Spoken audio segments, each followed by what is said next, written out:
안녕하십니까. 안녕하십니까. 추석 명절 잘 보내셨어요? 예. 근데 표정은 그렇지 않은 듯한 표정.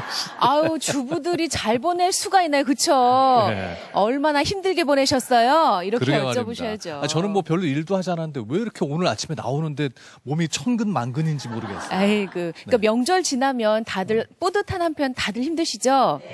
이럴 때 이 힘든 거 스트레스로 그냥 쌓아두면 나중에 네. 병이 되잖아요. 이런 스트레스 웃음으로 풀자고 얘기하시는 분이 계셔서 오늘 목요특강에 모셨습니다. 네. 남부대학교 모도경호학과 김영식 교수님 박수로 환영해 주시면 고맙겠습니다. 어서 오십시오, 교수님. 반갑습니다. 안녕하세요. 안녕하십니까? 아, 역시 우리의 스트레스를 풀어주실 분이라고 소개해드려서 그런지 얼굴이 그냥 스트레스가 전혀 안 받으신 것처럼. 그렇습니까? 아니 근데 저희가 소개하기로는 이제 네. 무술을 가르치시는 교수님이라고 소개를 해드렸는데 네. 웃음 요가로 더 유명하시다면서요? 예, 뭐 제가 원래는 이제 체육을 전공하고 무술을 오래 했는데 사람이 살다 보면 좋은 일만 있습니까? 어렵고 힘든 일도 많죠. 그러다 보니까 그걸 극복하려고 제가 웃음을 찾아서 살아온 제 삶이 이제는 다른 분들에게 웃음을 전하는 그런 사람이 됐어요. 네. 웃어야 한다는 건 알지만 웃을 일이 있어야 웃죠. 그런데 그거를 그냥 운동처럼 매일 조금씩 하다 보니까 그냥 아무 때나 원하면 이렇게 되는 겁니다. 약간 좀 느닷없긴 하지만. 아, 느닷없죠? 예. 아, 저기 갑자기 권투를 할 때도 그렇죠. 주먹이 예. 뻗어오는데 기다렸다가, 뻗어도 될까요? 이렇게. 할수 그렇죠. 없잖아요. 그렇진 않죠. 예. 이렇게 웃고 나면 운동도 되고 스트레스가 확 풀리나 이 말씀이시죠? 그렇죠. 네. 예. 오늘 그러면 강의 청해 듣겠습니다. 고맙습니다. 부탁드리겠습니다.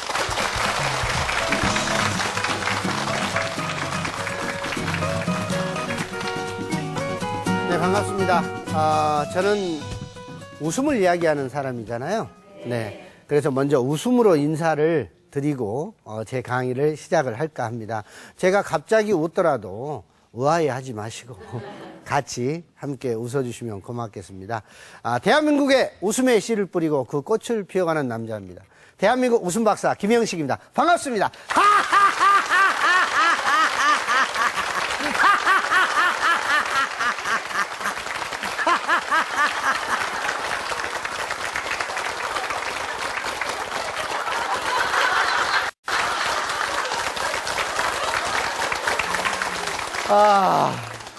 이게 15초예요.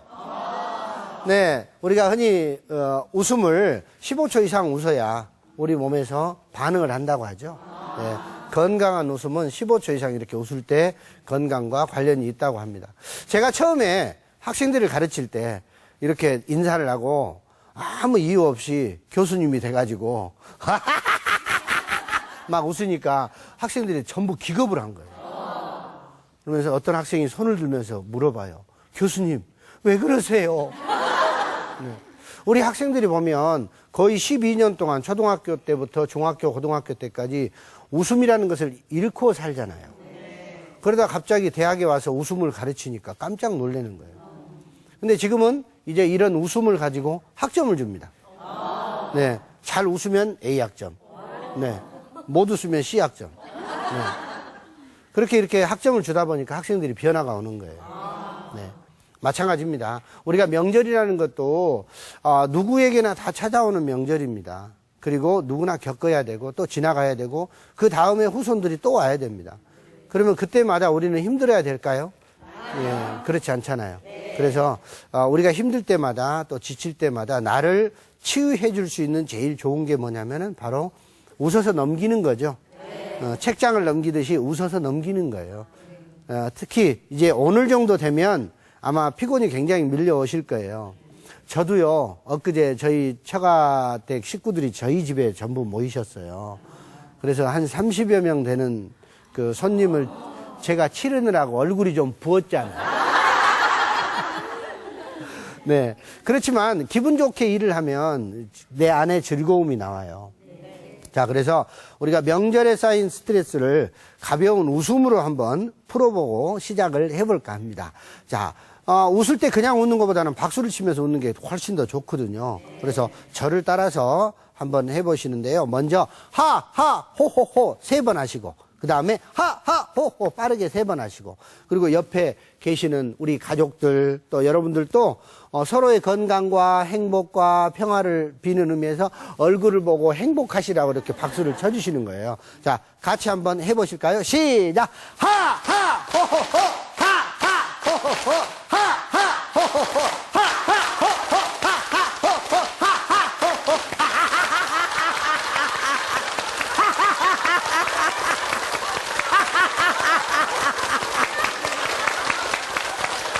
아, 예. 좋습니다. 이렇게 한번 웃고 나니까 어때요? 책장이 하나 넘어가는 것 같은 그런 느낌이 들잖아요. 자, 요즘에 말이죠. 길거리를 가다가 사람들한테 물어봅니다. 어때? 요즘에 사는데 재미있으세요? 물어보니까 재미없어 죽겠다 그러죠. 네. 대한민국 사람들 성질 엄청 급하잖아요. 전 세계에서 빨리빨리를 제일 빨리 하는 사람들이에요. 네. 그러다 보니까 정말 재미없으면 죽는단 말이에요, 사람이. 근데 자살률도 우리가 굉장히 높잖아요. 어느 정도로 높냐? 사람이 재미가 없으면 뒤로 죽어. 네. 인생이 재미없으면 뒤로 죽어요. 강의가 재미없으면 앞으로 죽어요. 여러분 학교에서 수업을 해보면 교수님 강의 재미없으면 전부 앞으로 죽습니다. 본인은 살라는 의지는 있어. 의지는 있는데 5분 안에 죽어. 근데 더 놀라운 사실, 강의 끝나기 10분 전에 반드시 살아난다. 그리고 쉬는 시간에 더 잘 돌아다닌다. 그리고 강의 시작하면 다시 10분 이내에 죽는다. 그게 대한민국 사람이에요. 여러분, 우리 삶이 이 재미와 굉장히 연관이 있습니다. 네, 그래서 삶을 정말 즐겁고 재미있게 사는 데는 웃으면서 사는 게 제일 좋습니다. 그래서 요즘에는요, 이 웃음이 산업화되고 있습니다. 여러분, 우리가 가는 곳곳마다 모든 게 웃음과 관련이 있어요. 심지어는 요즘에는요, 웃음 자판기도 나왔어요. 네. 여러분 가지고 다니시는 스마트폰에 스마일샷 기능이 있습니다. 웃지 않으면 찍히지 않아요. 네. 그래서 저는 요즘에 주장하는 게 뭐냐면, 웃음을 학교에서 가르쳐야 됩니다, 이제. 그렇다면은 굉장히 좋은 효과가 있겠죠. 그래서 이 웃음이 방송, 또 기업, 또 병원, 이런 데서 웃음이 굉장히 많이 쓰이고 있어요. 사실 여러분 아침마당 해보십니까? 재밌으니까 보는 거예요. 그 강사님을 왜 좋아합니까? 재밌고 웃겨주면 좋아하는 거예요. 네. 이 사람들은요, 웃고 싶어서 이제는 돈을 지불하는 거예요. 네. 모든 TV도 그 광고도 마찬가지로 웃음 뒤에 오는 광고는 굉장히 비쌉니다. 왜냐? TV를 보고 막 웃었어요. 뇌가 긍정적으로 재부팅이 돼 있는 상황이에요. 그때 본 그 광고는 가장 긍정적 이미지를 가져온단 말이죠. 요즘에 여러분 만약에 비행기를 탔는데 이 비행기에 있는 스튜어디스가 안 웃는다고 생각을 해보세요. 가다가 비행기가 흔들리니까 아가씨 이 비행기 왜 이래요? 나도 몰라요 하고 가면 얼마나 무섭겠어요. 네. 병원에서 우리 간호사가 예쁘게 미소 지어주면 얼마나 좋아요. 수술을 하고 5시간 동안 수술을 하고 눈을 떴는데 간호사가 웃지도 않고 위에서 내려다보고 있으면 깼다가 죽는 거예요. 네. 그래서 요즘에는 기업에서는 이 웃음을 가지고 경영을 합니다. 그래서 펀 경영이라는 게 굉장히 유행을 하잖아요. 비행기를 타도 즐겁고 재미있는 그런 비행기를 타려고 하고, 또 이벤트를 하더라도 사람들에게 웃음을 주는 그런 이벤트를 하고, 각종 광고를 보세요. 요즘에는 전부가 다 웃음과 관련된 광고들이 정말 많습니다. 병원을 가보세요. 그 많은 환자들이 있는데 그 환자들이 어때요? 웃고 싶잖아요. 결국 우리는 아픈데 웃으려고 병원을 가는 거예요. 그렇잖아요. 저는 1년이면 수천 명의 암 환자들에게 웃음 치료 강의를 합니다. 근데 가서 보면은요, 표정들이 처음에는 전부가 이런 표정이에요. 왜 그러겠어요? 힘들잖아요. 오랫동안 항암 치료하고 너무 힘들어요. 그래서 제가 이제 가서 그러는 거예요. 여러분, 저는 웃음 하나로 인생을 바꾼 사람입니다. 그리고 웃으면 희망이 생깁니다. 웃으면 건강이 옵니다. 여러분 저를 따라서 웃으세요 하고 방금 여러분들이 하는 것처럼 하하 호호호 하는 거예요. 그리고 제가 고향이 또 전라도예요. 가서 이야기하는 거예요. 여러분 저는 고향이 전라도 광주입니다. 여러분을 만나기 위해서 서울까지 새벽 차를 타고 여기까지 올라왔습니다. 그러면 방금 여러분들이 하는 것처럼 다들 그러면 제가 왜 굳이 고향을 이야기하느냐? 요즘은 모든 게 원산지 표시제입니다. 그래서 강사도 원산지를 표시하는 거예요. 그리고 나면 제 말이 편해지겠죠? 네? 거시기 머시기가 나오는 거예요. 그리고 말을 하다가 말이 끊긴다. 그러면 이게 나오는 거예요. 그러면서 아리아리랑 서리서리랑 아라리가 났네. 아리랑 응아절씨고 아라리가 났네.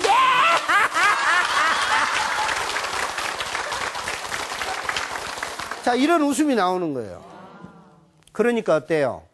정말 마음이 굳어있던 그 환자들이 저를 만나서 같이 박수치고 노래하고 따라서 웃다 보니까 1시간이 지나면 그 딱딱했던 얼굴이 다 풀어지면서 울상에서 살상으로 바뀌는 거예요. 그러면 나중에는 나도 이제 살 수 있을 것 같아.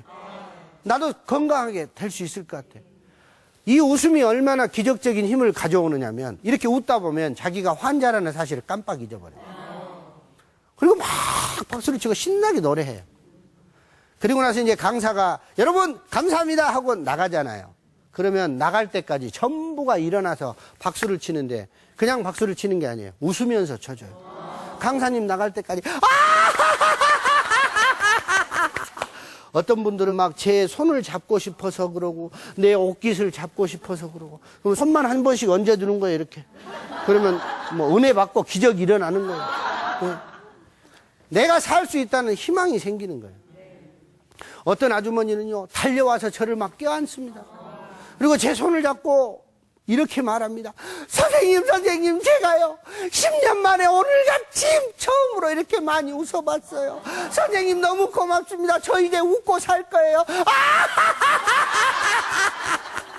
하면서 저를 보고 웃는데 그 두 눈에서는 눈물이 계속 흐르는 거예요. 여러분 그 마음 이해 가세요? 네. 웃고 있는데 눈물이 나는 거예요. 그 상황을 만약에 옆에 있던 조용필 씨가 옆에 있었다면 그 모습을 보고 이렇게 노래했을 거야. 웃고 있어도 눈물이 난다. 그대 나의 사랑아.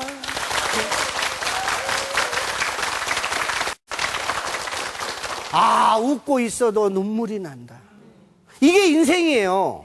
이게 삶이에요. 여러분 날마다 웃고 살 수 있어요?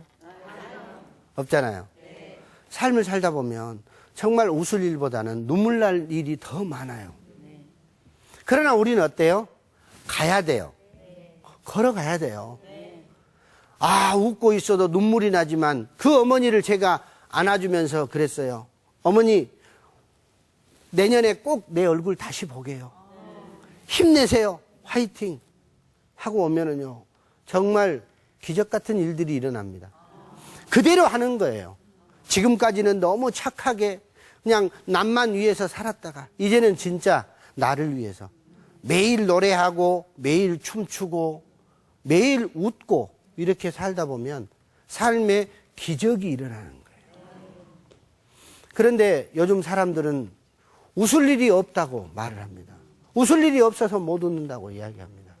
심지어 어린 아이들까지도 그렇습니다. 그러다 보니까 어때요? 우리 대한민국이 웃음을 잃어가고 있잖아요. 그러다 보니까 어떻게 되고 있어요? 학교폭력, 자살, 가정파탄, 사회적인 양극화 이런 모든 문제는요 저는 그렇게 생각합니다. 웃으면 다 해결할 수 있습니다. 둘이 만나서 웃으면 다 해결됩니다.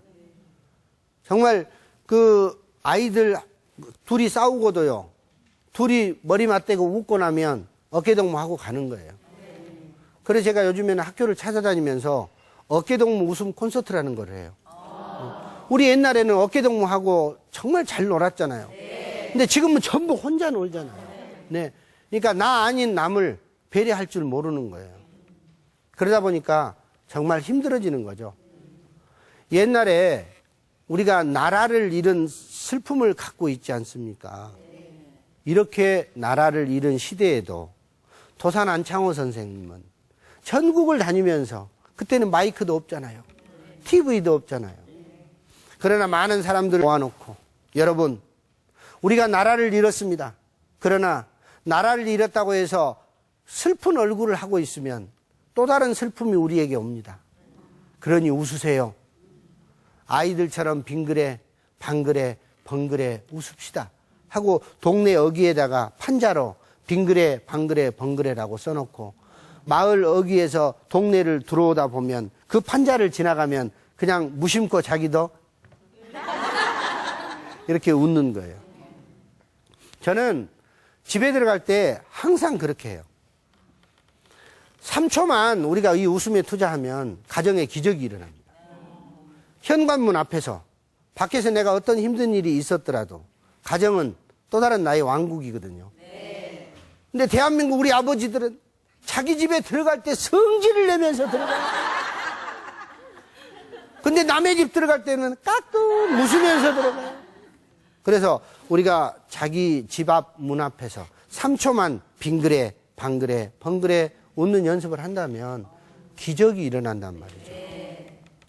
그래서 이 웃을 소자를 보면 대죽자에 요염할 요자에 허리 구부리면서 요염하게 웃는다, 이런 뜻이에요. 그러니까 대가 구부러지면서 픽 하고 바람이 빠지잖아요. 그러니까 오죽하면 이 동의보감에서 심장의 화를 제거하는 데는 웃음이 명약이다라고 그랬단 말이에요.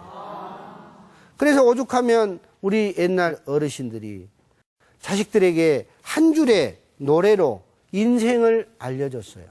그게 뭐냐? 바로 짜증을 내어서 못하나 성화를 내어서 못하나 인생 일장 춘몽인데 아니나 놀지는 못하리.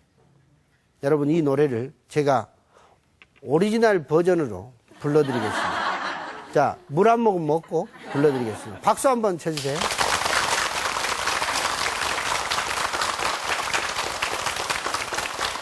자, 여러분, 우리가 명절 때 스트레스 받고 하신 것도 이 박수 치면서 이 노래를 그냥 큰 소리로 한번 따라서 부르세요. 그러다 보면 스트레스가 확 날아갑니다. 자, 박수를 치시면서 짜증을 내어서 무엇하나 성화를 내어서 무엇하나 인생이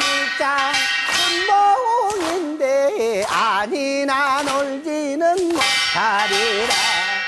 누나로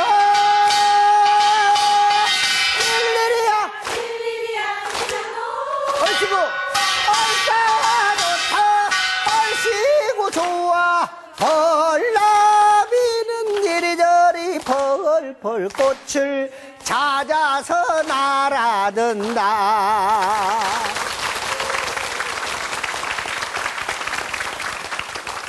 저는요 많은 우리 암 환우들이나 또는 우울증 환자들을 치료하면서 이 노래를 계속 부르게 합니다. 말 한 대로 됩니다. 그렇잖아요. 자기가 부정적인 말을 하게 되면 반드시 자기 몸이 부정적 에너지로 감싸게 됩니다.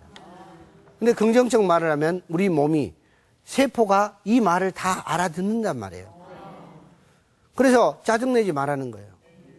여러분, 아이들 아침에 학교 가는데 짜증내고 오는 애한테 용돈 더 주고 싶어요? 아니면 웃는 애한테 더 주고 싶어요? 그렇잖아요. 아들이 와가지고 엄마 나 어저께 크림파스 안 가져갖고 학교 맹활렸다고 얼른 크림파스 사주라고 왜? 하고 울어보세요. 내가 너를 왜 낳는가 모르겠다. 왜 낳는가 모르겠다.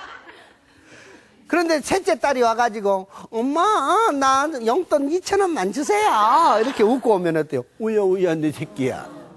그렇게 바뀌는 거죠. 그래서 우리가 이 짜증을 내어서 못하나 성화를 내어서 못하나 인생 살아보니 인생 일장 춘몽이요. 봄날의 꿈과 같은 것입니다. 여기 계신 여러분들도 엊그제 이팔 청춘 단발머리하고 그 단정한 학생으로 버스 타고 기다리다가 어떤 오빠하고 눈 맞아가지고. 그때 눈이 안 맞았어야 되는데. 그때 눈 맞아가지고 이렇게 됐단 말이에요. 그게 벌써 엊그제 같아요. 첫애 낳고 둘째 낳고 이렇게 살다 보니 내 몸 챙길 시간은 없었어요. 그러다 보니 길을 가고 있는데 아줌마 비키세요 이런 말을 듣는단 말이죠. 정말 가슴 아프잖아요. 그러니까 우리 삶에서 굉장히 삶이 긴 것 같지만 화내고 짜증내고 분노하고 질투하고 이런 삶이 사실은 너무 많아요. 이 짧은 인생에. 그래서 굉장히 성공한 인생, 행복한 인생은 뭐냐면 결국은 즐겁고 행복하게 사는 거예요. 그래서 아니나 놀지는 무엇하리 이 말이 나온 거예요. 근데 여러분 아무 때나 놀아집니까? 아니요. 네, 안 되잖아요. 인생을 제대로 놀고 제대로 행복하게 사시려면 이렇게 하시면 돼요. 저 따라서 해보실까요? 논다. 논다. 제대로 놀려면 나를 놔버려야 돼요. 여러분 노래방 가보셨죠? 네. 제대로 노는 친구 눈빛 보세요. 정말 그 눈빛이 자기 거 아니잖아요. 완전 자기 거 아니에요.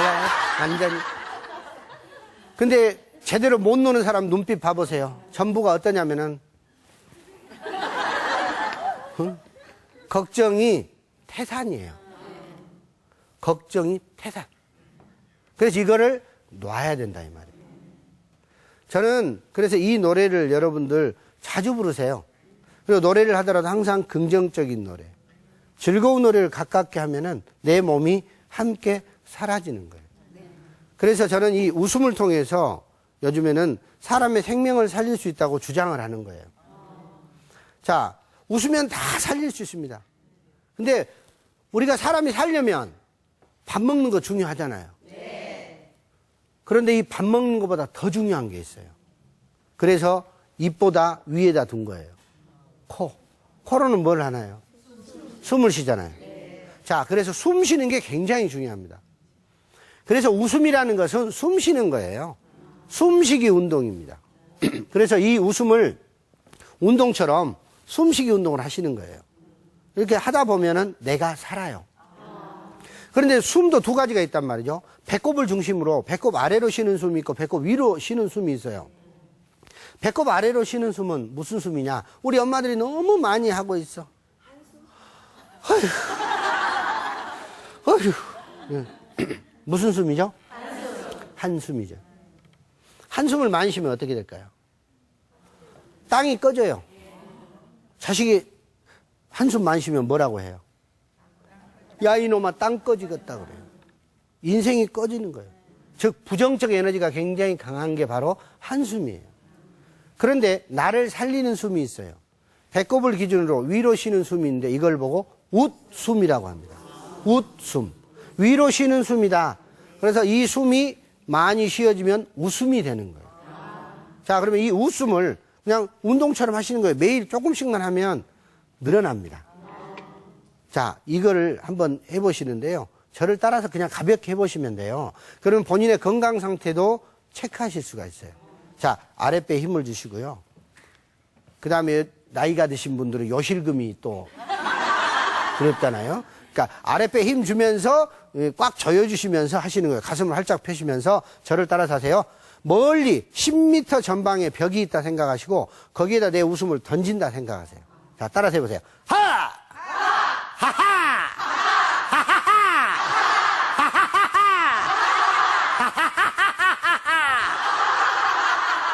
자, 근데 이때 중요한 게 뭐냐면 얼굴 표정이에요. 표정을 밝게 하고 하셔야 돼요. 자, 그러면 제가 우리 두 분 MC의 건강 상태를 한번 점검을 해드릴게요. 자, 우리 먼저 남자 우리 윤 아나운서부터 자, 한번 저 따라서 해보세요. 하! 하하! 하하하! 하하하! 예, 하체가 부실하십니다. 자, 우리 이금희 씨 한번 해보실까요? 자, 준비. 배에 힘 주세요. 자, 따라서 하세요. 하! 하하! 하하하! 박수. 예. 근데 사실 두 분도 굉장히 건강한 그 웃음을 가지고 계세요. 그런데 매일 연습을 하다 보면 이 웃음통이 커집니다. 웃음은 운동하고 똑같아서 하면 할수록 늘어납니다. 그래서 여러분 이걸 운전하고 가시면서 하시는 거예요. 스트레스 쌓인다.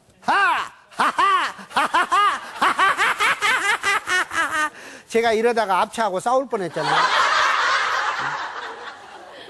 한국 사람들은 웃으면 더 이상하게 생겨요. 그래서 개발한 웃음이 있어요. 바로 하회탈 웃음이라는 건데 얼굴을 하회탈처럼 살짝 가리고 눈만 신호등 보고 웃는 거예요. 여러분 우리 인생에서는요. 빨간 신호등도 있습니다. 때로는 파란 신호등도 있습니다. 그리고 잠시 멈춰가야 할 노란 신호등도 있습니다. 이렇게 신호등을 만났을 때 얼굴을 살짝 가리고 빨간 신호등에서 파란 신호등 바뀔 때까지 내 자신을 리모델링 할 수 있는 그 시간으로 가져보시는 거예요. 자, 얼굴을 살짝 가려보세요. 네. 그러면서 따라서 해보세요.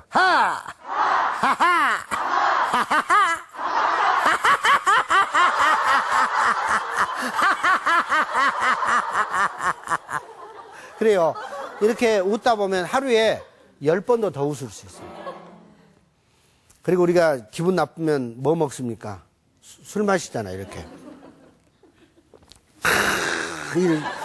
술을 마시는데 여러분 술보다 더 좋은 게 있습니다. 바로 웃음을 사발로 마시는 거죠. 네, 웃음을 사발째로 놓고 자, 여러분 행복과 건강을 탁 담아가지고 마셔보는 연습을 한번 해볼게요. 자, 물을 따르신다 생각하고 술을 따르신다고 생각하고 자, 저를 따라서 해보세요. 행복을 마시자. 자, 사발을 딱 잡으세요. 3잔을 기본으로 하시는 거예요. 웃으면서 시작.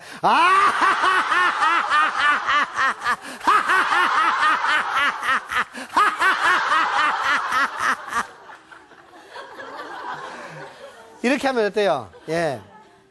웃음은 항상 우리 곁에 있어요. 그런데 우리가 맨날 이렇게 웃고 살 수는 없잖아요. 때로는 눈물 나는 일도 참 많아요. 근데 살다 보면 웃는 것도 좋은데요.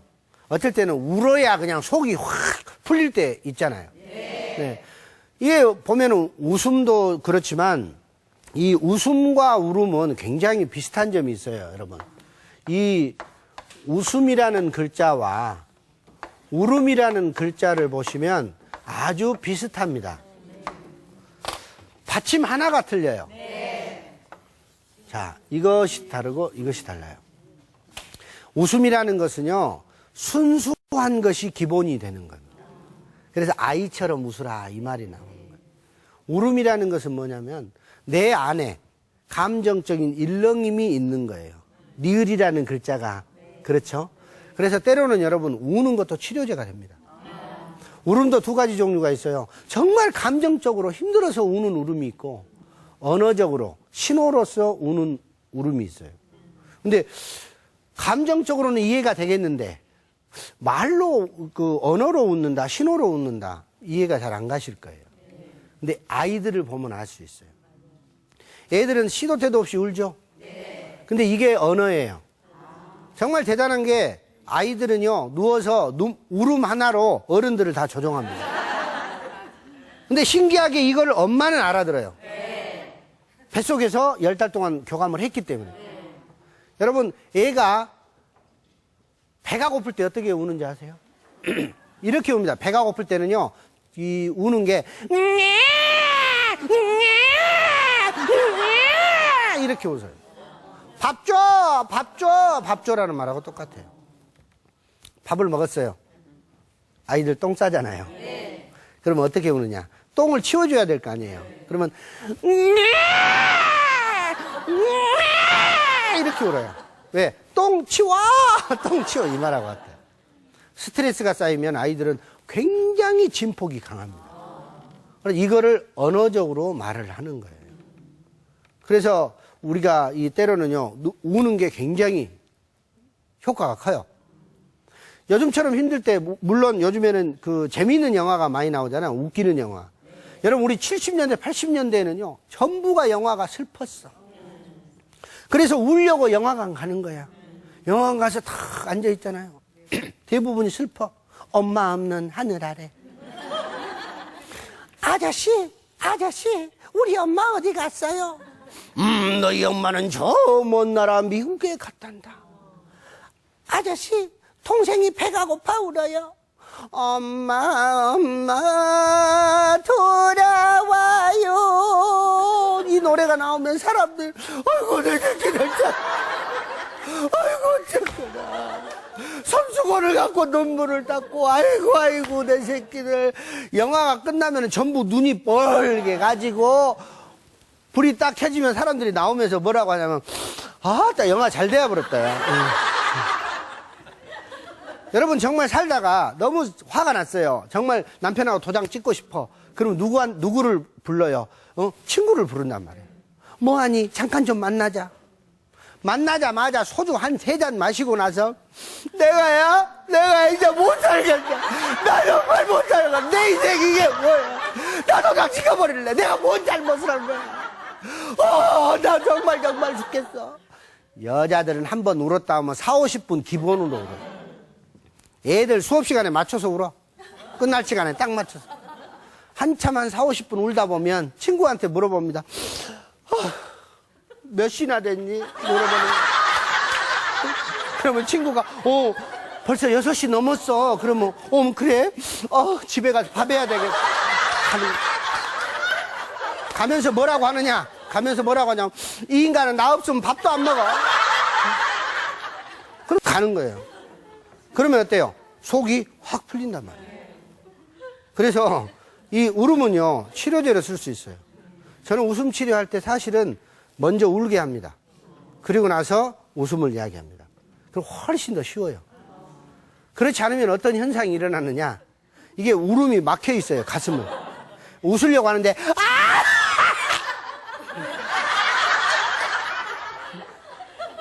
웃으려고 하는데 누군가가 미운 사람이 탁 떠오르는 거예요. 그런데 참 우리가 이렇게 웃으려고 보면 내 마음이 행복해야 돼요. 그렇지 않아요? 우리 이금희 아나운서도 마음이 편해야 웃음이 나오죠. 그럼요. 우리 윤인구 아나운서도 그렇죠. 네, 물론. 애들 몇이나 키우세요? 저 이제 셋입니다. 네. 어머나. 하체가 건강하시구나. 난 아까 웃음 웃는 것 보고 부실할까 했는데 건강하시네요. 근데 아이들 키우다 보면 정말 짜증나고 하실 때 많잖아요. 네. 그래도 어때요? 그 애 중에 한 명은 나를 행복하게 해준단 말이죠. 그 아이를 안았을 때 마음이 어때요? 너무 좋잖아요. 예, 그렇습니다. 그래서 마음이 웃어야 진짜 웃음이 나옵니다. 저는 살아오면서 이걸 참 많이 느꼈어요. 그래서 마음이 웃으려면 첫 번째는 뭐냐면 제가 여러분들께 말씀드리고 싶은 게 첫 번째 마음이 웃으려면 칭찬하는 습관을 들여야 된다. 여러분 칭찬은 무엇도 춤을 추게 하죠? 고래! 고래가 춤을 춘단 말이에요. 그러니까 누군가 나를 칭찬해주면 그냥 막 춤추고 싶은 거예요. 여러분 남편을 칭찬해 주잖아요. 남편이 고래가 돼버립니다. 남자는 단순해요. 남자는 한 개만 칭찬하면 돼. 한 가지만 칭찬하면 돼. 뭐 할 때? 남자는 단순하다고 했잖아요. 남자는 이거 못 써서 죽고 이거 쓰다 죽고 이거 많이 써서 죽어. 딱 한 개밖에 없어요. 힘. 남자는요 힘을 인정해 줘야 됩니다. 권력, 명예, 파워, 힘. 이게 이제 우리 남편들의 그 삶의 목적이요 목표입니다. 여러분 생각해 보세요. 5살짜리 남자 꼬마 아이한테 어머나 너 정말 귀엽게 생겼구나. 그럼 얘가 기분 좋아할까요? 기분 나빠서 치 하고 가버려. 근데 이 5살짜리 꼬마한테 남자 꼬마한테 이야 이놈 힘 좋게 생겼네. 뭐게 기부스라고 그러죠. 여러분 남편을 칭찬하는 제일 간단한 방법이 있어요. 그리고 절대 남편한테는요 이렇게 고개 흔드는 거 아니에요. 이거 흔들면요 남편이 다른 데로 갑니다. 항상 제일 남자들이 좋아하는 목소리가 여성들의 비염 걸린 목소리입니다. 오빠 이런 소리 굉장히 좋아요. 여보 이런 소리 좋아요. 그러니까 잠자는 남편한테 일 시키는 것도 간단해요. 이번 추석에 여러분이 너무 일을 많이 한 것도 뭐냐면 흔들었기 때문에 그래요. 안 도와준다고 뭐 한다고 그러면 더 안 도와줘요. 이렇게 하시면 돼요. 자기야, 나는 힘이 없어. 힘은 자기가 세잖아. 바로 일어나. 어디 있냐. 남편이 화분이라도 하나 들어주면 따라가면서 어머나 어머나 어머나 온 동네 화분 다 옮겨버립니다. 주차장 차도 들어. 남자는 그렇게 칭찬이 주는 거예요. 예. 그런데 대한민국 남자분들한테 물어봤더니 자기 아내를 뭘 칭찬하십니까? 물어봤더니 칭찬 안 한대. 여러분, 칭찬받으면 좋잖아요. 네. 여러분, 예식장 가는 날 1시간 동안 앉아서 여러분 공사하시잖아요. 공사. 정말 뭐 하려고 해요? 예쁘다는 소리 들으려고. 어머, 언니 10년 전하고 똑같네. 언니는 어쩜 그렇게 나이 들수록 더 예뻐져. 이런 말 듣고 싶어서 공사를 한단 말이에요. 근데 거기다 내놓고 남편이 야, 호박에다 줄 긋는다고 수박 되냐? 이런 소리 하면 기분 좋아요? 아니잖아요. 그래 대한민국 우리 아빠들한테 이야기합니다. 늙어서 존경받고 살려면 아내가 화장하고 나올 때 얼굴 보지 말고 칭찬해라. 무조건 이야, 각시 최고야. 부부간에 있어서요, 마음이 행복해지시려면 절대 솔직하게 이야기하지 마세요. 부부간에 솔직히 이야기하고 결과 좋은 사람 가져와 보세요. 여보, 우리 오늘 솔직히 이야기 좀 해보게. 솔직히 이야기했어. 기분 좋아요? 응? 그래? 나도 솔직히 한마디 하자. 또 말했어. 당신 그럴 수 있어? 내가 또 한마디 했어요. 밤새 새벽까지 솔직하게 다 털어놨어. 도장 찍어야지 못 살아. 그래서요, 마음이 행복해지시고 하려면 상대의 입장에서 칭찬해 주는 게 굉장히 중요합니다. 따라서 해보세요. 칭찬하자. 이 칭찬은 우리가 고래도 춤을 추게 할 정도로 기분이 좋지만 결국에는 뭐냐면요, 남이 나를 칭찬하는 것보다 내가 나를 칭찬하는 게 굉장히 중요합니다. 제가 앞서 말씀드렸죠. 우리나라의 현재 문제가 되고 있는 학교 폭력이나 자살이나 사회의 양극화, 이런 모든 문제들은요, 내가 나를 존중해 주는 마음이 부족하기 때문에 생기는 겁니다. 정말 내가 나를 사랑하고 내가 나를 칭찬하고 내가 나를 존중해 준다면 이 존중감이 타인에게도 간다는 이야기예요. 그래서 나 스스로 나를 칭찬하는 습관을 들여라. 그래서 이걸 저는 셀프 칭찬법이라고 하는데요. 매일 3번씩만 하게 되면 자기 자신이 완벽하게 바뀌어버립니다. 자, 그러면 간단하게 하실 수 있어요. 자기 자신에게 말하는 거죠. 자, 저를 따라서 해보세요. 자, 가슴에 손을 얹으시고요. 가볍게 토닥토닥 위로와 위안의 표정으로, 그리고 너무 행복한 표정으로 따라서 하시는 거예요. 저를 따라서 하세요. 나는 내가 좋다. 나는 내가 정말 좋다. 나는 내가 참 좋다. 아.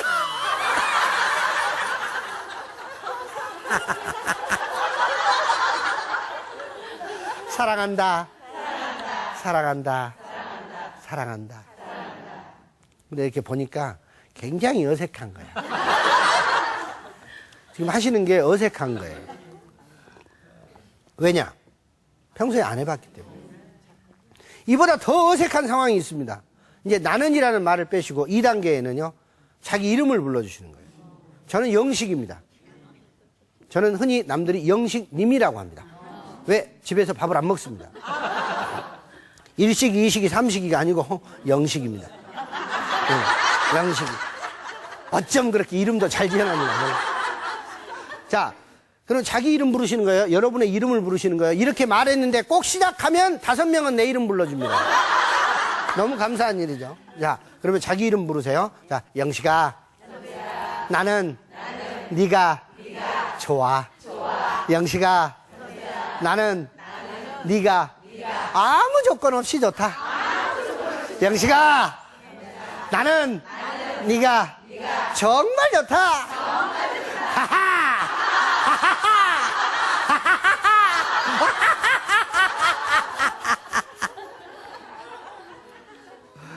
자, 3단계는요, 말로 하지 않습니다. 마음으로 하는데요. 계속해서 자기 자신에게 사랑한다, 사랑한다, 사랑한다는 이 말을요, 마음으로 계속 하잖아요. 저는 이제 환자분들을 치료해 드릴 때 이 무언의 칭찬을 하잖아요. 어마어마한 눈물이 납니다. 치유의 눈물이 정말 한없이 흘러나는 거예요. 여러분, 정말 말없이 나를 정말 진정으로 사랑한다는 건 너무 중요한데 우리는 안 해요. 왜 그럴까요? 모든 조건들이 밖에 있기 때문에 그래요. 몇 평짜리 집을 사야지? 무슨 자동차를 타야지? 무슨 옷을 입어야지? 진짜 내 안에서 나는 너무 간절하게 내 주인에게 칭찬받고 싶고 사랑받고 싶은데 안 해주는 거예요. 그리고 누구 탓을 해요? 당신 탓이잖아. 당신 때문에 안 됐잖아. 그러니까 슬퍼지는 거고요. 우울해지는 거고요. 그래서 내 마음이 행복해지려면 나 스스로 나를 칭찬하는 셀프 칭찬법을 많이 하세요. 공주가 되셔야 돼요. 어쩜 이렇게 난 예쁠까? 혼자 계속 하세요. 남자들도 마찬가지. 거울 앞에서 이야 멋있다 하고 출근하는 남편 뒷모습을 보면서 여보 어쩜 당신은 10년 전하고 똑같아? 이 말 한마디가 남편을 살려준다는 말이죠. 자, 같이 해보실까요? 칭찬하자. 너무 좋잖아요. 네. 그렇죠? 두 번째는요, 저는 제가 삶을 통해서 느낀 건데, 이걸 많이 주장을 합니다. 감사하는 거예요. 저는 제 몸을 통해서, 제 삶을 통해서 이걸 배웠어요. 저를 보면 저는 이제는 많은 분들이 웃음 박사라는 이름으로 저를 불러주시잖아요. 근데 저는 저의 삶은 눈물 박사였어요. 네. 저는 태어날 때부터 잘못 태어났어요. 저희 어머님 말씀을 빌려보면 자식이지만 냄새가 나서 키울 수가 없다고 할 정도로 피부병이 심했어요. 지금으로 이야기하면 아토피성 피부염이죠. 그게 너무 심했어요. 그래서 데리고 잘 수가 없을 정도로 심했다고 합니다. 그래서 2살 때 이제 감염이 심해서 죽었어요. 죽었는데 어머니가 그 보자기에 싸서 저를 이제 그 야산에 가서 이제 묻으려고 저녁에 갖다 놓고 밤새 우시고서 아침에 일어나서 가보니까 얘가 밤새 울어가지고 목이 다 잠긴 거예요. 그때 잠긴 목이 아직도 안 풀렸어요. 얼마나 내가 간절하게 살고 싶어가지고. 참 어렸을 때 그 피부가 안 좋다는 것 때문에 손가락질도 많이 받았어요. 그래서 이제 나름대로 건강해지고 해서 중학교에 올라갔어요. 그런데 중학교에 올라가지고 이제 머리 깎고 중학생이 됐는데 남들은 사춘기가 왔는데 저는 사춘기를 겪을 시간이 없었어요.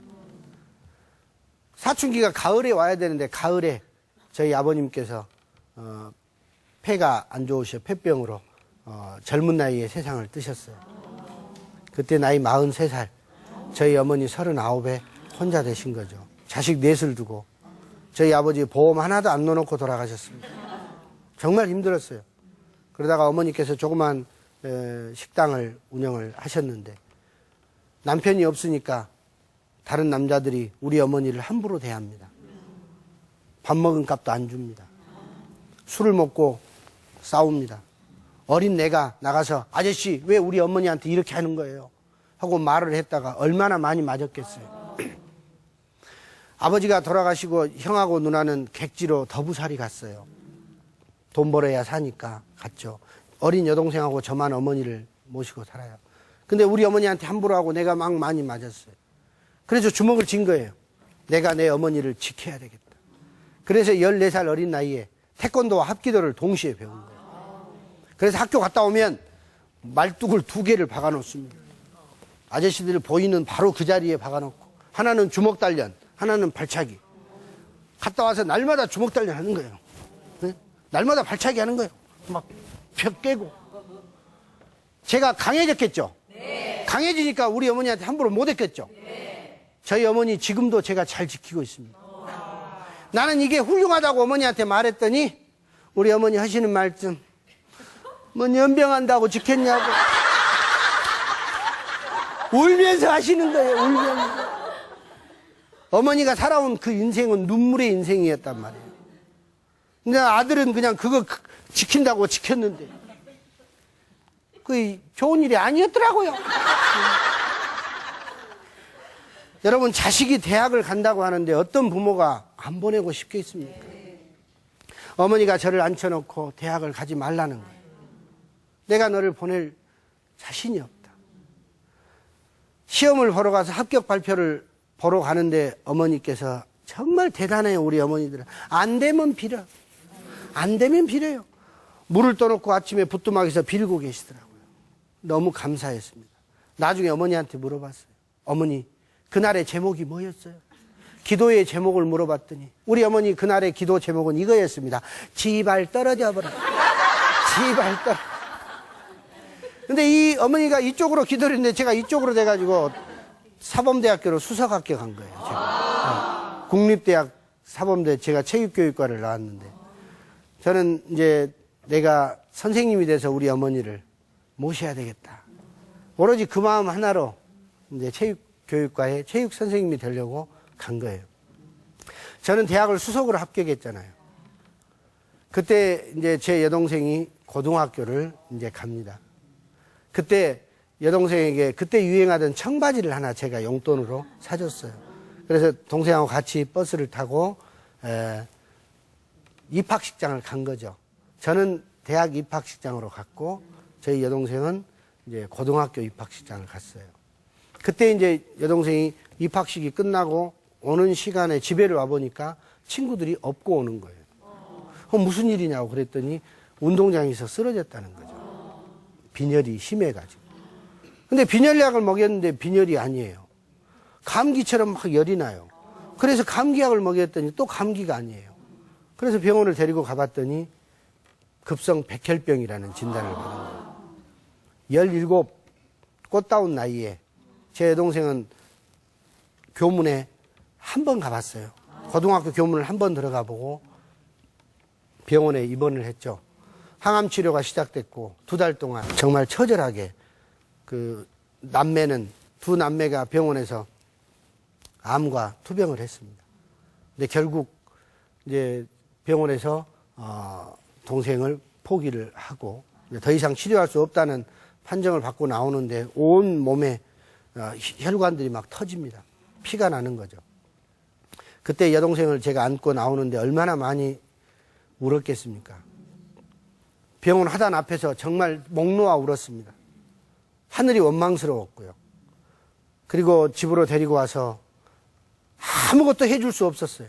그런데 여동생이 저한테 한 4일 지나서 그래요. 오빠, 나 아이스크림 하나 먹고 싶어. 그래서 옆집에 가서 아이스크림을 하나 사가지고 들어왔는데 눈을 감았더라고요. 그래서 자기는 이제 그 죽어가는 것을 알기 때문에 여동생은 오빠를 밖으로 보내놓고 혼자 피지 못한 꽃을 안고 하늘 여행을 간 거죠. 그 이후로 저는요, 내 인생이 정말 우울했습니다.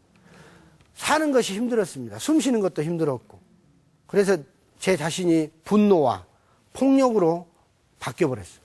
우울증. 날마다 정말 우울하고. 그래서 2번 제가 자살 시도를 했습니다. 그런데 마지막 그 자살 시도를 했다가 실패를 하고 나서 겪은 게, 생각한 게 뭐냐면 하늘에 있는 여동생에게 좀 더 떳떳한 오빠가 되고 싶었어요. 내가 동생을 보내고 이렇게 슬퍼하는 모습을 보이는 것보다는 정말 자랑스럽게 멋있게 살아주는 오빠로서 보여주고 싶었어요. 그래서 ROTC를 지원을 해서 장교 후보생으로 멋있게 훈련을 하고 죽음이라는 게 너무 두려워서 지금으로 이야기하면 특전사죠. 공수부대를 지원을 해서 특전사에 가서 정말 힘든 훈련을 많이 받았습니다. 그러면서 어떻게 했겠어요? 죽을 고비가 너무 많이 온 거예요, 저한테. 비행기에서 사고도 났어요. 비행기에서 뛰었는데 뒤에서 잘못해가지고 제 낙하산 줄이 제 목을 감는 그런 사건도 났어요. 정말 힘들대. 여러분, 비행기가 가고 있는데 낙하산이 안 펴지고 자기 몸을 감았다고 생각해 보세요. 얼마나 그런 놀이기구는 저도 처음 타봤어요. 힘들대요. 살아야 되잖아요. 그때 누가 생각났을까요? 우리 어머니였어요.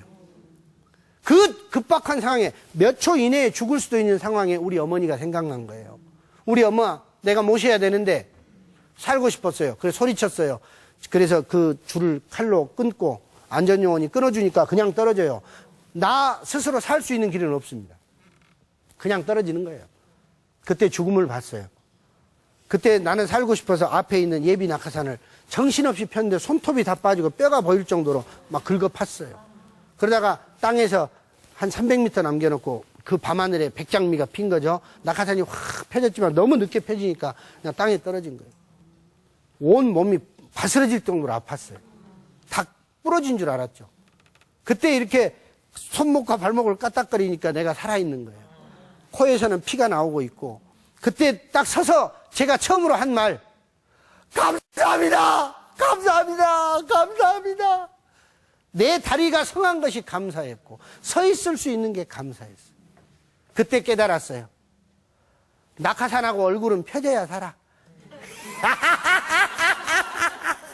그때부터는 어때요? 제가 바뀐 거예요. 초긍정적 자세로 바뀐 거예요. 모든 게 감사합니다. 모든 게 제가 하겠습니다. 군대 제대하고 가서 훌륭한 선생님 돼야지. 제대 말년 휴가를 받아서 집에를 왔는데 친형이 몸이 아프다고 왔어요. 결혼을 앞두고 친형이 그 결혼하실 형수 되실 분하고 병원을 가서 종합 검진을 했는데 위에 손톱만한 게 혹이 하나 있대. 이걸 보니까 암이었습니다. 27 꽃다운 나이에 저희 친형은 암과 또 싸워야 했습니다. 저는 제대 휴가 받아갖고 나와서 그 형 암 투병하는 거 도와주고 결국 형도 그렇게 떠났습니다. 그리고 형을 보내고 다시 부대로 복귀해서 제가 제대를 했어요. 나와서 정말 제대하고 나와서 너무너무 힘들었어요. 그래서 처음으로 내 자신을 치료하기 위해서 배운 것이 판소리였습니다. 내 발로 갔어요. 선생님 나 소리 좀 질러주게 했어요. 그리고 혼자 그 소리를 배워서 나를 치유하기 시작을 했어요. 산에서 노래를 하는 거죠. 천하 천지 이 몹쓸 사람아 날 버리고 가려거든 정마저 가져가지 정만 남고 님은 가니 남은 내 정 어쩔 거나 해가 저 황혼되면 내 안니가도 재우련만 제 몸이 병들어서 못 오시나 앉아 생각 누워 생각 끝에 한숨이요 사사염리가 하니로구나. 이 소리를 하면서 수없이 많은 눈물을 흘렸어요. 그 눈물이 다 빠지고 나니까 헛웃음이 나와요. 그 헛웃음을 웃고 나니까 그래 살아야지. 뒤돌아보니 우리 어머니가 계셨어요. 그래서 어머니를 모시고 제가 레크레이션을 배워서 봉사활동을 시작했어요. 소록도에 있는 나환자들, 정신질환자들, 장애인들, 노인들을 위한 공연을 시작을 했는데 그때 어머니께서 치유를 받으신 거예요. 그렇게 살다가 보니까 어때요? 이제는 내가 치유가 되기 시작을 했는데 첫 번째 발령을 받고 첫 번째 학교에서 이제 선생님으로 탁 등장을 했죠. 첫 번째 학교에 가서 첫 번째 숙직을 일주일 후에 섰는데 학교가 불이 활활 타버렸어요. 방화 사건이 난 겁니다. 그때도 참 힘들었죠. 그러나 그때마다 다가오는 저의 어떤 힘든 것들을 저는 이 판소리, 남에게 웃음을 봉사하는 거, 이거를 통해서 그걸 이제 잊기 시작을 했어요. 그러면서 저는 용서라는 걸 배웠습니다. 사람이요, 이게 없으면 안 됩니다. 용서. 남을 용서하지 않으면 절대 웃음이 나오지 않습니다. 남을 미워하지 않으면 안 됩니다. 그래서 저는 정말 심한 경우까지 다 용서했어요. 근데 정말 이런 말이 있어요. 여러분 따라서 해보실까요? 용서는 가장 이기적인 자기 사랑법이다. 그래서 상대가 좋아서 용서하는 게 아니고 나를 위해서 용서하라. 그래야 마음이 행복해집니다. 여러분 남편, 뭐 시댁 사람들, 뭐 내 돈 꼬가서 안 갚은 사람 뭐 다 용서하세요. 그 사람을 위해 기도해 줘야 됩니다. 그래야 내가 행복하거든요. 그래서 이걸 제가 연구를 해보니까 너무 좋은 말이 있어요. 웃음과 관련해서 웃어서 버리면 되더라고. 웃어 버려라. 따라서 해보실까요? 웃어 버려라. 자, 여러분 가슴에 있는 화를 잡으세요. 화를 잡고 버리는 거예요. 따라서 해보세요.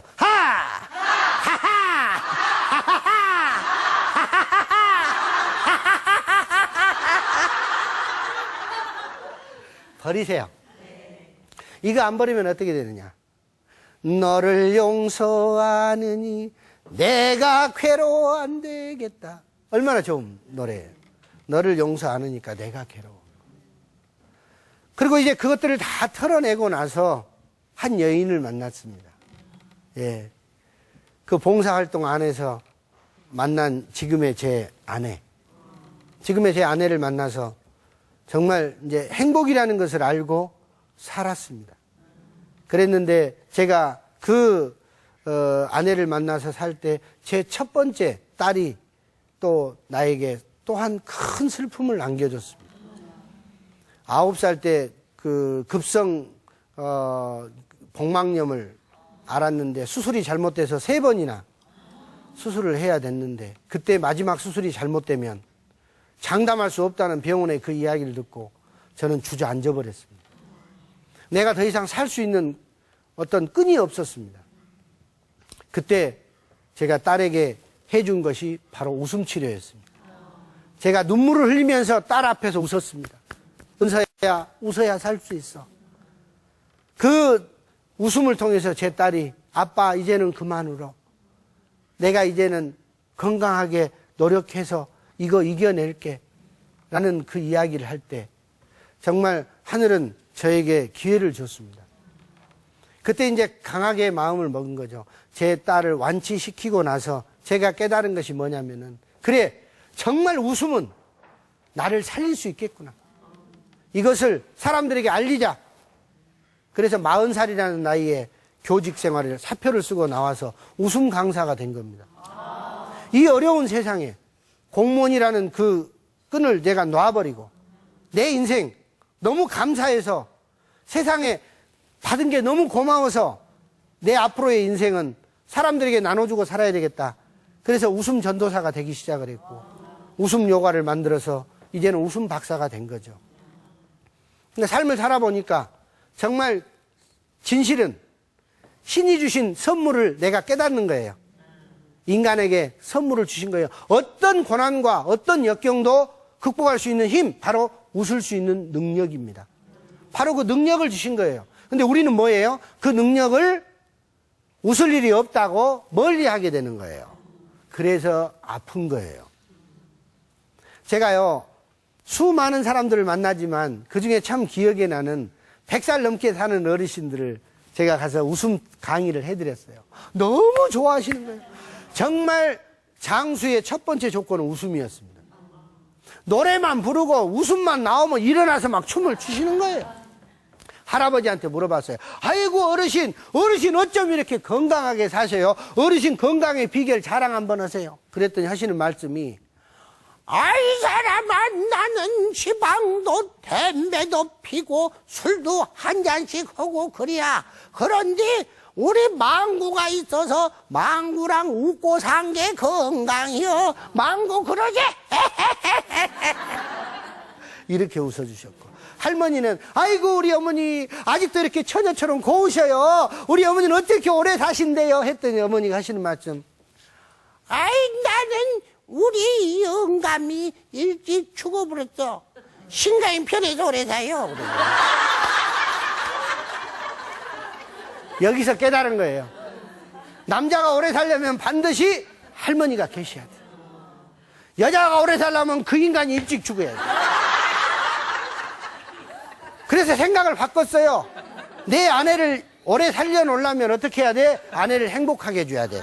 그래, 아침에 3번씩 아내에게 인사도 하고 오래오래 사시라고 하고 스트레스 받지 않게 아내를 행복하게 해주는 비법, 바로 그게 뭐냐? 집에 들어갈 때 반드시 웃으면서 들어가라.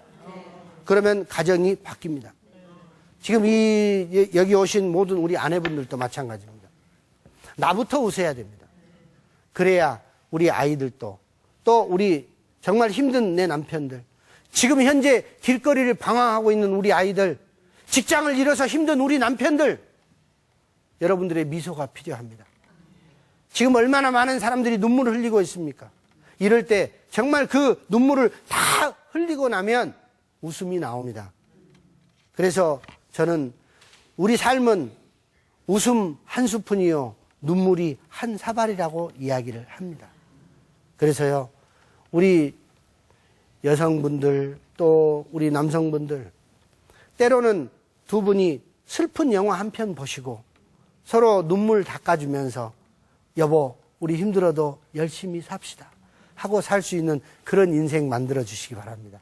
감사합니다.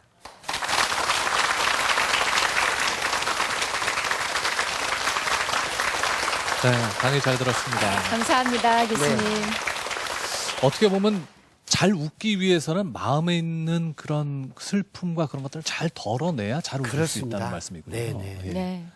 오늘 주셨던 여러 말씀 가운데 그 마지막에 하셨던 말씀 참 좋네요. 그쵸? 네. 우리 인생은 웃음이 한 숟갈, 네. 웃음이 한 스푼이고 네. 눈물이 한 사발이에요. 한 사발. 한 사발. 눈물을 줄이고 웃음을 늘릴 수는 없을까요? 그래서 연습하시면 돼요. 하하! 네. 교수님 참 모습이 편안해 뵀는데 이렇게 네. 그동안 겪어오신 인생 우여곡절 그런 끝에 이렇게 웃음을 찾으셨다는 걸 보면서 또 많은 분들이 비슷한 처지에 계신 분들이 또 희망을 얻지 않으셨을까 싶습니다. 네, 그랬으면 박수로 좋겠습니다. 예, 강의에 보답해 주시기 바랍니다. 감사합니다, 고맙습니다. 교수님. 감사합니다. 고맙습니다. 남부대학교 무도경화학과 김영식 교수님이었습니다. 선물 소개해드리겠습니다. 호두과자 전문점 코코호두에서 백화점 상품권, 금성출판사 푸르넷 공구방에서 백화점 상품권, 친환경 도자기 지은에서 백화점 상품권, NS몰에서 백화점 상품권 준비해 주셨습니다. 네, 내일 아침마당 금요생생 토크로 여러분들 찾아뵙겠습니다. 내일 뵙겠습니다. 고맙습니다. 고맙습니다.